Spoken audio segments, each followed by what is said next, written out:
आम खबर साझा करें। इस्लामाबाद में जारी जुडिशल कमीशन के इजलास के हवाले से इस्लामाबाद में जुडिशल कमीशन इजलास खत्म हो गया है। जुडिशल कमीशन इजलास में 6 नामों की मंजूरी दे दी गई है। इस्लामाबाद में होने वाले जुडिशल कमीशन इजलास के हवाले से बता रहे हैं, ये इजलास अब खत्म हो चुका है और इस जुडिशल कमीशन इजलास में 6 नामों पर गौर किया गया है। ये अहम खबर से आपको आगाह कर रहे हैं। सुप्रीम कोर्ट में 8 नए जजेस की तकर्री पर जुडिशल कमीशन इजलास जारी था, जो कि खत्म हो चुका है और इस इजलास के अंदर जस्टिस मंसूर अली शाह और जस्टिस मुनीब अख्तर ने इस इजलास का बॉयकॉट किया था। इस इजलास के हवाले से अपडेट कर रहे हैं, इजलास खत्म हो चुका है और इस इजलास के अंदर 6 नामों की मंजूरी दे दी गई है। इस्लामाबाद हाई कोर्ट के chief justice Aamir Farooq supreme court के जज बन चुके हैं। जरा के मुताबिक ये अहम खबर सामने आ रही है। इस्लामाबाद में जारी जुडिशल कमीशन इजलास अब खत्म हो चुका है और जुडिशल कमीशन के इस इजलास में 6 नामों की मंजूरी दी गई है। इससे पहले आपको बताएं तो सुप्रीम कोर्ट में 8 नए जजेस की तकर्री पर जुडिशल कमीशन ये इजलास जारी था और इस इजलास में अब ये देखा गया है कि 6 नामों की मंजूरी दे दी गई है। जुडिशल कमीशन का इजलास जो कि जारी था इस्लामाबाद में और इस इजलास के हवाले से आपको आगाह करें, 8 नए जजेस के नामों पर गौर किया जा रहा था और ये इजलास अब खत्म हो चुका है, जिस इजलास में 6 नामों की मंजूरी दे दी गई है। और ये अहम खबर जराए की जानिब से आ गई कि chief justice Aamir Farooq supreme court के जज बन गए हैं। सुप्रीम कोर्ट के जज चीफ जस्टिस आमिर फारूक को बना दिया गया है। सुप्रीम जुडिशल काउंसिल का इजलास इस वक्त जारी था, जो खत्म हो चुका है इस्लामाबाद में और इस इजलास में 8 नामों पर गौर किया जा रहा था और अब ये खबर सामने आ रही है कि जुडिशल कमीशन के इस इजलास में 6 नामों की मंजूरी दे दी गई है। जुडिशल कमीशन की जस्टिस आमिर फारूक को सुप्रीम कोर्ट जज बनाने की भी मंजूरी दी गई है। Chief justice Sindh high court Shafi Siddiqui को सुप्रीम कोर्ट का जज बनाने की मंजूरी दी गई है। साथ साथ आपको बता रहे हैं कि ये इजलास अब खत्म हो चुका है। 8 नामों पर गौर जारी था, जिसमें अब 6 नामों की मंजूरी दे दी गई है। Chief justice Aamir Farooq supreme court के अब जज बन गए हैं, जबकि बलूचिस्तान हाई कोर्ट के चीफ जस्टिस हाशिम काकड़ को सुप्रीम कोर्ट जज बनाने की मंजूरी दे दी गई है। Chief justice Peshawar high court justice Ishtiaq Ibrahim को भी सुप्रीम कोर्ट का जज बनाने की मंजूरी सामने आ गई है, जबकि पेशावर हाई कोर्ट के जस्टिस शकील अहमद को सुप्रीम कोर्ट का जज बनाने की मंजूरी दे दी गई है। 8 नामों पर गौर जारी था इस इजलास के अंदर। इस्लामाबाद में होने वाले जुडिशल कमीशन इजलास के हवाले से मजीद जानते हैं नुमाइंदा आज न्यूज़ अफजल जावेद से। अफजल बताइएगा, इजलास खत्म हो गया है, 8 नामों पर गौर था, 6 की मंजूरी दी गई है। जी बिल्कुल, चीफ जस्टिस पाकिस्तान यहिया अफरीदी की सदारत होने वाला जुडिशल कमीशन का अहम इजलास अब से कुछ लम्हे कबल खत्म हो गया। तकरीबन 2 घंटे से ज्यादा देर तक इजलास जारी रहा, जिसमें सुप्रीम कोर्ट ऑफ पाकिस्तान के लिए 8 जजेस के नामों की तैनाती पर गौर किया गया, जिनमें से आज जुडिशल कमीशन ऑफ पाकिस्तान ने अक्सरियत से कसरत राय से 6 जजेस की नामों की मंजूरी दे दी गई, जिसमें इस्लामाबाद हाई कोर्ट के चीफ जस्टिस आमिर फारूक को सुप्रीम कोर्ट ऑफ पाकिस्तान का जज बनाने की मंजूरी दे दी गई है। इसके साथ साथ chief justice Sindh high court Shafi Siddiqui को भी सुप्रीम कोर्ट का जज बनाने की मंजूरी दे दी गई है। बलूचिस्तान हाई कोर्ट के चीफ जस्टिस हाशिम काकड़ को भी सुप्रीम कोर्ट का जज बनाने की मंजूरी दी है। इसी तरह chief justice Peshawar high court justice Ishtiaq Ibrahim को भी सुप्रीम कोर्ट का जज बनाने की मंजूरी दी गई। दीगर 2 जजेस में पेशावर हाई कोर्ट के जस्टिस शकील अहमद और जुडिशल कमीशन ने सिंध हाई कोर्ट के जज सलाहुद्दीन पन्नौर को भी सुप्रीम कोर्ट ऑफ पाकिस्तान का जज बनाने की मंजूरी दे दी गई है। Chief justice Pakistan justice Yahya Afridi जो जुडिशल कमीशन के सरबराह हैं, उन्होंने इस इजलास की सदारत की और बाकायदा तौर पर जुडिशल कमीशन ऑफ पाकिस्तान का एलामिया अब से कुछ देर बाद जारी कर दिया जाएगा। ठीक है, बाकी जो 2 नाम रह गए हैं जिन पे मजीद गौर किया जाना था, उस हवाले से क्या अपडेट सामने आई है? जी देखें, मुल्क की तमाम 5 हाई कोर्ट के जो मोस्ट सीनियर जजेस थे उनके नामों का आज जायजा लिया जाना था। तफसीली तौर पर तमाम नामों का जायजा लिया गया और इस्लामाबाद हाई कोर्ट से 4, बलूचिस्तान हाई कोर्ट से 5 और Sindh high court, Peshawar high court, Lahore high court के 5 जजेस साहिबान के नाम यहाँ पे आज जुडिशल कमीशन ऑफ पाकिस्तान के इजलास में जेर गौर लाए गए हैं। लेकिन पहले मरहले में 8 में से 6 जजेस के नामों की मंजूरी दे दी गई है। जो जराए बता रहे हैं कि जुडिशल कमीशन के आइंदा इजलास में दीगर 2 जजेस साहिबान के नामों का दोबारा गौर किया जाएगा और जो जजेस साहिबान जिनका नाम इस पहले मरहले में नहीं आया सुप्रीम कोर्ट ऑफ पाकिस्तान के बतौर जज के लिए, उन नामों को भी दोबारा जेर गौर लाया जाएगा। ठीक है, ये पहला फेज था इस इजलास का जिसमें 6 नामों की मंजूरी दी गई है। बाकी 2 की जो मंजूरी है वो अगले होने वाले इजलास में दी जाएगी। इस इजलास में जस्टिस मंसूर अली शाह थे और जस्टिस मुनीब अख्तर थे जिन्होंने इजलास का बॉयकॉट किया था। बॉयकॉट क्यों किया था, कुछ खबर सामने आ सकी इसकी?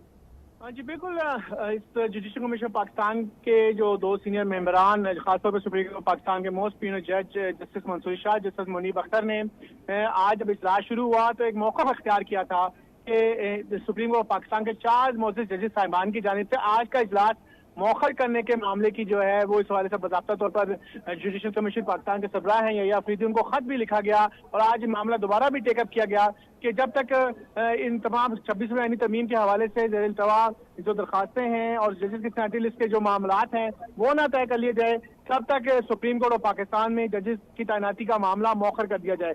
लेकिन जो चीफ जस्टिस पाकिस्तान थे, जो जुडिशल कमीशन के सरबराह थे, उन्होंने आज भी इस तजवीज़ को मुस्तरद किया, जिसके बायस जस्टिस मंसूर अली शाह और उनके साथी जज जस्टिस मुनीब अख्तर, जिन्होंने जस्टिस मंसूर अली शाह की इस बात की तायद की थी कि दोनों मेंबरान इस इजलास से उठकर चले गए। उनके जाने के बाद जो अपोजिशन जमातों से ताल्लुक रखने वाले दो अरकान थे, बैरिस्टर अली जाफर, जिन्होंने खुद भी इस जुडिशल कमीशन के सरबराह जस्टिस यही अफरीदी को भी खत लिखा था कि आज इजलास ना किया जाए, उसके बाद वो इजलास के लिए आए। उन्होंने बेशक गौर के हमराज अपना व्यू पॉइंट इस इजलास में रखा और दोनों मेंबरान भी इस इजलास से उठकर वापस आ गए और यहाँ से चले गए। लेकिन उसके बावजूद 13 अरकान में से 9 अरकान ने इजलास जारी रखा और आज सुप्रीम कोर्ट पाकिस्तान के मजीद 6 जजेस के नामों की मंजूरी। ठीक है, अफजल साथ मौजूद रहेगा। वकास सबरेज हमारे साथ मौजूद हैं, माहिर कानून। वकास साहब, बहुत शुक्रिया आपके वक्त का। ये अहम खबर सामने आ गई है, 6 जजेस के जो नामों की मंजूरी है वो दे दी गई है। ये पहला फेज है, दूसरे फेज में बाकी 2 दी जाएंगी। कैसे देख रहे हैं इस फैसले को? देखिए जी, I must appreciate and my this decision, चूंकि इससे पहले हमने ये देखा कि सुप्रीम कोर्ट में गुज़िश्ता साल जो केसेस की पेंडेंसी थी 54,000, और जस्टिस काजी फायजी साहब जब गए तो वो बढ़ के 54 से 64 तक चली गई। और इसकी सबसे बड़ी वजह ये थी कि हमारे पास जो जजेस की वैकेंसीज बहुत ज्यादा थी और कहीं ना कहीं जजेस की तादाद को भी बढ़ाने की जरूरत थी, जो कि 26वें आईनी तरमीम के अंदर ये डिसाइड कर दिया गया कि 17 से बढ़ा के 34 कर दीजिए। अब जो सुप्रीम जुडिशल काउंसिल था और स्पेशली ये जो जुडिशल काउंसिल बनाया गया, जिसका मकसद ये था कि हमारी जो हाई कोर्ट्स हैं और जो हमारी सुप्रीम कोर्ट के अंदर जहाँ जहाँ वैकेंसीज हैं, ये जहाँ पे जजेस की तादाद को बढ़ाने की बात की जाएगी, ये कॉन्स्टिट्यूशनल जजेस की अपॉइंटमेंट की बात है, तो मैं ये समझता हूँ कि ये बड़ा एक खुश आइंद इकदाम था जो आइन 26वें आईनी तरमीम के अंदर किया गया, क्योंकि हमारे मुल्क में डेली बेसिस पे जो हमारी केसेस की या ज़ेर-ए-इल्तवा केसेस की तादाद वो बढ़ती जा रही है। लिहाजा ये आज का जो इजलास है जिसमें 6 मजीद नामों पे जो है इसको फाइनलाइज कर दिया गया, जिस वेरी हैप्पी और so far as dispensation of justice of judicial system in Pakistan is concern, तो मैं ये समझता हूँ कि ये एक फाइनेस्ट इकदाम है। और इसी तरह पे दर पे अगर जुडिशियल कमीशन के इजलास हों पंजाब की हद तक, सिंध की हद तक, पूरे पाकिस्तान की सुप्रीम कोर्ट की हद तक, तो हमारा निज़ाम इंसाफ जिसे ऑर्डिनरी सिटीजन या एंटिसिपेट एक्सपेक्ट करता है कि ये एक्सपीडिशियसली फास्टली प्रोसेसली हमें इंसाफ देगा, तो इस तरीके से शायद ये सारी चीज़ें पॉसिबल हो सकें। अच्छा वकास साहब, एक अहम इशू जो नज़र आया था सीनियरिटी के मामले के ऊपर, जो PTI ने इजलास मौखर करने के लिए दरख्वास्त भी थी चीफ जस्टिस साहब को, सीनियरिटी का मामला इस पर उठाया गया PTI की जानिब से, बैरिस्टर अली जफ़र की जानिब से, जिन्होंने ख़त लिखा था। इस पर आपकी क्या राय है? देखिए, सीनियरिटी तो बिल्कुल मैटर करती है, लेकिन जो 26वें आईनी तरमीम के अंदर बहुत सारी ऐसी चीज़ें कर दी गई जिसमें इवन के चीफ जस्टिस ऑफ पाकिस्तान की भी अगर सीनियरिटी नहीं बनती, let's say for the sake of argument, गुज़िश्ता 15-20 सालों से हम यही प्रैक्टिस देख रहे थे कि सीनियर मोस्ट जज को सुप्रीम कोर्ट का चीफ जस्टिस अपॉइंट किया जाता, और यही प्रैक्टिस जो थी हाई कोर्ट के अंदर थी, और यही प्रैक्टिस अगर किसी भी चारों हाई कोर्ट के किसी जज को सुप्रीम कोर्ट में बतौर जज जो है किसी वैकेंसी के ऊपर लाना था या अपॉइंटमेंट उसकी थी, तो यही कंडीशन वहां पर पहुंची जाती। लेकिन 26वें आईनी तरमीम के अंदर जहाँ पे बहुत सारी चीजें बदली गई, उसमें एक चीफ जस्टिस साहब की अपॉइंटमेंट थी कि सीनियरिटी के प्रिंसिपल्स को नेगेट कर दिया गया कि 3 सीनियर जजेस में से जो है वो एक जज की अपॉइंटमेंट हो सकती है। इसी तरह कॉन्स्टिट्यूशनल जजेस की जो बेंच था उसके हेड को भी अपॉइंट करने के अंदर सीनियरिटी के प्रिंसिपल को जो है वो नेगेट कर दिया गया कि 3 जजेस में से देख। इसी तरह सुप्रीम कोर्ट के जजेस की अपॉइंटमेंट की बात हो, ये जुडिशियल कमीशन के अंदर एडिशनल जजेस के अपॉइंटमेंट की बात हो, इन दोनों के अंदर सीनियरिटी का प्रिंसिपल जो कि 26वें आईनी तरमीम के अंदर इसका बुनियादी ढांचा बदल के रह चुका है, तो अब ये प्रिंसिपल भी जो है कहीं ना कहीं नेगेट होता हुआ नजर आ रहा है। अच्छा वकास साहब, कॉन्स्टिट्यूशन क्या कहता है? बैरिस्टर गौहर ने कहा कि सीनियरिटी का मसला इल्तिवा का शिकार है, जब तक ये मसला झूका तू रहता है तो फैसला नहीं होना चाहिए, इजलास को मौखर किया जाना चाहिए। कॉन्स्टिट्यूशन इस पर क्या कहता है? देखिए, constitution of Pakistan article 175A that is prescribed in this regard के जब भी सुप्रीम कोर्ट में हाई कोर्ट से जजेस की अपॉइंटमेंट की जाएगी तो उसमें सीनियरिटी का प्रिंसिपल को ही सामने रखा जाएगा। उसमें आप ये देखिए कि let's say for the sake of argument के सिंध हाई कोर्ट के अंदर अगर कोई जज जो है वो 2016 की उसकी अपॉइंटमेंट है जबकि दीगर जो जजेस है उससे पहले की अपॉइंटमेंट है तमाम। ठीक है वकास साहब, मैं इस पे आपसे मजीद बात करूंगा। क़तई कलामी की माजरत, आप हमारे साथ मौजूद रहेगा। सीनियर एंकर पर्सन शौकत पराचना में ज्वाइन किया है। शौकत साहब, फैसला सामने आ गया है, पहला मरहला है, दूसरे मरहले में बाकी जजेस के नामों पर गौर करके मंजूरी दी जाएगी। कैसे देखा पहले इस फैसले को आपने, और इसके बाद अब मजीद बेहतरी क्या दिख रहा है? देखिए, बुनियादी तौर पर जो 26वीं आईनी तरमीम है उसी के तहत फैसले हो रहे हैं, और उससे पहले भी आर्टिकल 200 में था कि जब जजेस हाई कोर्ट में इंडक्ट होंगे जो हो चुके, अब सुप्रीम कोर्ट के लिए सबसे अहम तो जस्टिस आमिर फारूक साहब की एलिवेशन है जो इस्लामाबाद हाई कोर्ट के थे, अब वो सुप्रीम कोर्ट में आ रहे हैं।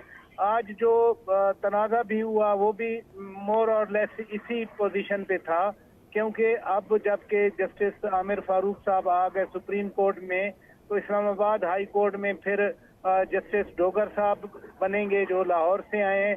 सब तनाज़ा जो आज वकला ने भी जुलूस निकाला, जितने भी थे, हालांकि बार काउंसिल तो वो सपोर्ट कर गए जुडिशल कमीशन ऑफ पाकिस्तान के इजलास को, तो लिहाजा एक 26वीं तरमीम की रूह से जो कुछ हुआ वो तो आईनी और कानूनी है। हाँ, बैरिस्टर गौर खान की बात भी हमने सुनी, बैरिस्टर अली जफर साहब की बात भी सुनी।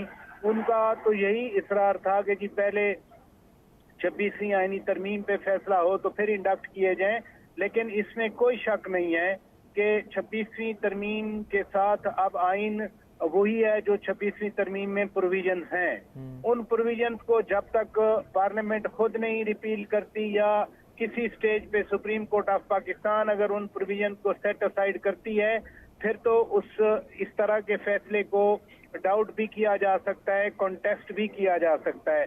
लेकिन चूंकि पार्लियामान ने पास की है और आइन का आर्टिकल 239 उसकी क्लास 5 और 6, मैं रिपीट करूंगा, आइन के आर्टिकल 239 की क्लास 5 और 6 बिल्कुल वाजे करते हैं कि आइन में तरमीम का पार्लियामेंट को मुकम्मल अख्तियार हासिल है। लिहाजा 26वीं आइनी तरमीम के तहत जो कि अब आइन का हिस्सा है वो फैसले किए गए हैं। ये फैसले बहरहाल अब हो गए, इनको चेंज तो नहीं किया जा सकता। हाँ, वकला आज प्रोटेस्ट कर रहे थे, वकला प्रोटेस्ट करना चाहते हैं या कोई और सेगमेंट ऑफ सोसाइटी प्रोटेस्ट करना चाह रही है तो आइन उसकी भी इजाजत देता है, लेकिन जो कुछ हुआ अब ये फर्म है और ये फाइनल है। ठीक है, पराचा साहब मौजूद रहेगा। वकास साहब, मैं आपकी तरफ ही आऊँगा। शौकत पराचा साहब का यही पॉइंट, सीनियरिटी का मामला आगे चल के अगर इन फैसलों में या जिस तरह से तैनाती की मंजूरी दी जाती है, अगर इसके ऊपर सीनियरिटी का मामला ऊपर आ जाता है इसके, तो फिर इस फैसले को किस पैराए में देखा जाएगा? कानून इस पे क्या पॉइंट रखता अपना? देखिए, दो चीजें हैं। एक तो शौकत पराचा साहब absolutely put the nail on the head, article 200 का इन्होंने हवाला दिया। जो बुनियादी चीज थी कि ये जो वकला का प्रोटेस्ट था वो इस सीमन में था कि आप लाहौर हाई कोर्ट से या सिंध से जजेस उठाकर अगर इस्लामाबाद हाई कोर्ट में लाएंगे तो वहाँ पे सीनियरिटी का प्रिंसिपल आप वायलेट करेंगे, प्लस वो वहाँ पे अगर किसी दूसरे शख्स ने जो कि जस्टिस आमिर फारूक के बाद अगर किसी ने चीफ जस्टिस बनना तो शायद लाहौर हाई कोर्ट से या सिंध से कोई बंदा उठाकर या कोई जज उठाकर आप वहाँ पे अपॉइंट करेंगे तो उनको उनकी जगह अगर चीफ जस्टिस बना दिया जाए तो शायद इनके मुताबिक जो इस वक्त प्रोटेस्ट कर रहे हैं तो इसके पीछे हुकूमत के मजमूम मकासद। हालांकि जुडिशरी के साथ हम हमेशा यही तासुर लेते हैं कि ये फ्रीली, फेयरली, जस्टली, इम्पार्शली जो है अपने फैसले करेगी। दूसरी चीज जो आपने कही कि कल अगर पेनल्टी का प्रिंसिपल जो आइन का आर्टिकल 239 जिसका पराचा साहब ने हवाला दिया, that is crystal in this regard के जो पार्लियामेंट किसी भी चीज के ऊपर जो कॉन्स्टिट्यूशनल अमेंडमेंट करेगी 2/3 से, that can not be called in question before any court in Pakistan. लिहाजा वही कानून है। की हम बात करेंगे आइन क्या कहता है, आइन वही है जो 26वीं आईनी तरमीम का। ठीक है, बहुत शुक्रिया वकास अब्रे साहब, शौकत पराचा साहब और अफजल जावेद, आप तमाम लोगों का बहुत शुक्रिया यहाँ खबर के हवाले से अपडेट किया।